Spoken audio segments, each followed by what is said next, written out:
Hello students, I hope all you are doing great. Students, आज के इस lecture में हम समझने वाले हैं दो अहम मॉडल वर्ब्स शेल और शुड के बारे में। शेल कहाँ यूज़ होता है, शुड कहाँ यूज़ होता है और इन दोनों को इस्तेमाल करने का तरीका क्या है, इन दोनों चीज़ों के मतलब आज हम स्टडी करेंगे। तो स्टूडेंट्स, इस सिलसिले में हम चलते हैं हमारे पहले मॉडल वर्ब शेल की तरफ के शेल कहाँ इस्तेमाल होता है। स्टूडेंट्स, शेल हमेशा सिर्फ दो सब्जेक्ट्स आई और वही के साथ इस्तेमाल होता है और इनका जो एक्शन होता है, जो काम होता है, जो इन्होंने करना होता है आई और वही ने, वो फ्यूचर की तरफ इशारा करता है। यानी कि आई और वही, मैं और हम जो भी काम करें फ्यूचर में या आने वाले वक्त में, वो किसके साथ रिप्रेजेंट किया जाता है, शेल के साथ। तो स्टूडेंट्स, इसके अलावा जितने भी हमारे सब्जेक्ट्स हों, ही, शी, इट, दे, कोई नाम हो, किसी शहर का नाम हो, उनके साथ जो शेल है वो नहीं यूज़ किया जाता। सिर्फ इन दो चीज़ों के साथ ही हम किसको यूज़ करते हैं, शेल को। अब सवाल यहाँ ये है कि शेल को यूज़ करते हुए हम सेंटेंस किस तरीके से बनाते हैं, उसका स्ट्रक्चर क्या है। तो स्टूडेंट्स, जब भी हम शेल का इस्तेमाल करना होता है तो सबसे पहले हमारे पास आता है सब्जेक्ट, यानी कि काम करने वाला। उसके बाद अकेला शेल प्लस इसमें वर्ब की फर्स्ट फॉर्म और एट द एंड हम क्या यूज़ कर देते हैं, ऑब्जेक्ट। मिसाल के तौर पर मैंने बात की थी आई और वी। मैं आई का नाम लेके एक सेंटेंस बनाता हूँ कि मैं क्रिकेट खेलूँगा। तो यहाँ आई की बात हो रही है, मैं क्रिकेट खेलूँगा। तो इसको किस तरीके से ट्रांसलेट करेंगे, सबसे पहले हमारे पास आएगा सब्जेक्ट। सब्जेक्ट यानी कि क्रिकेट खेलने वाला कौन है, आई। उसके बाद क्या आएगा, फार्मूले वाला शेल, आई शेल। और मेरा एक्शन क्या है, वर्ब क्या है, मेरा एक्शन और वर्ब है खेलना, यानी कि प्ले। तो आई शेल प्ले, ये इसकी फर्स्ट फॉर्म वैसे की वैसे आ गई।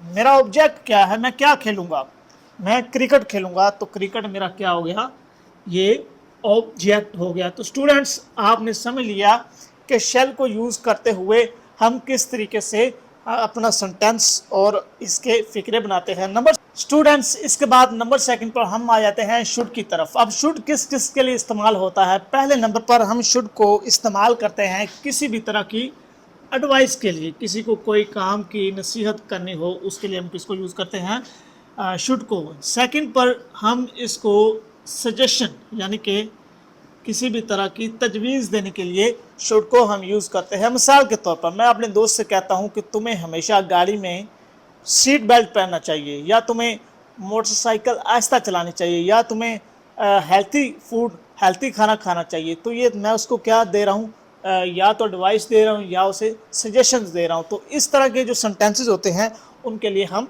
शुड को यूज़ करते हैं। अब स्टूडेंट, सवाल यहाँ ये है कि इस तरह के सेंटेंसेस को बनाने का हमारे पास स्ट्रक्चर क्या है। सबसे पहले हम सब्जेक्ट को लाते हैं, उसके बाद हमारे पास शुड, उसके बाद हमारे पास वर्ब की first form, at the end हम ऑब्जेक्ट को यूज़ कर देते हैं। इस तरीके से हमारा जो सेंटेंस स्ट्रक्चर है वो शुड के हवाले से कंप्लीट हो जाता है। मिसाल के तौर पर तुम्हें सीट बेल्ट बांधना चाहिए, इसको आप किस तरीके से ट्रांसलेट करेंगे। सबसे पहले हम सब्जेक्ट देखेंगे। सब्जेक्ट कौन क्या है, तुम्हें, यानी कि यू। सबसे पहले वो आ गया यू। शुड फार्मूले वाला वैसे का वैसे आ गया, इसमें तो कोई तब्दीली नहीं। उसके बाद हम क्या करेंगे कि हम वर्ब देखेंगे। वर्ब क्या है, एक्शन क्या है, बांधना चाहिए, यानी कि पहनना चाहिए। इसकी जगह पे आप वियर लिख सकते हैं या फास्टन ये भी लिख सकते हैं, लेकिन मैंने वियर लिख दिया, आपको आसानी समझ आ जाएगी। ऑब्जेक्ट क्या है, क्या बांधना चाहिए, वो उसे सीट बेल्ट बांधना चाहिए, सीट बेल्ट।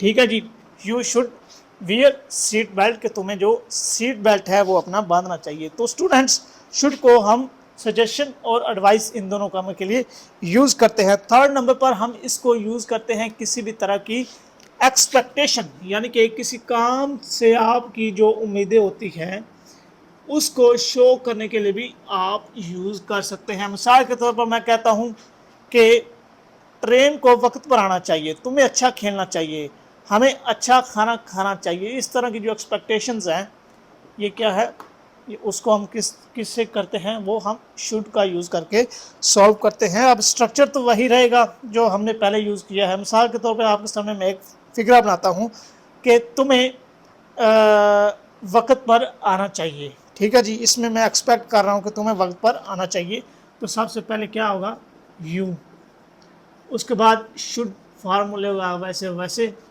यू शुड, आगे एक्शन क्या है, आना, कम एट द टाइम, टाइम इसमें हमारा क्या है, टाइम हमारा ऑब्जेक्ट है। तो स्टूडेंट्स आपने देख लिया कि हम शुड को किस तरीके हेल्पिंग इस्तेमाल करते हुए एडवाइस, सजेशन और एक्सपेक्टेशंस के लिए यूज़ करते हैं। तो आज के इस लेक्चर में हमने समझा कि शुड का इस्तेमाल करते हुए हम शेल और शुड का इस्तेमाल करते हुए हम किस तरीके जो हमारे सेंटेंसेस हैं उनको बनाते हैं। अगर इस लेक्चर में किसी स्टूडेंट को किसी पॉइंट की समझ ना आई हो या वो किसी पॉइंट पर मज़ीद रहनुमाई लेना चाहता हो तो वो कमेंट सेक्शन में कमेंट करके उस पर मज़ीद रहनुमाई ले सकता है। शुक्रिया।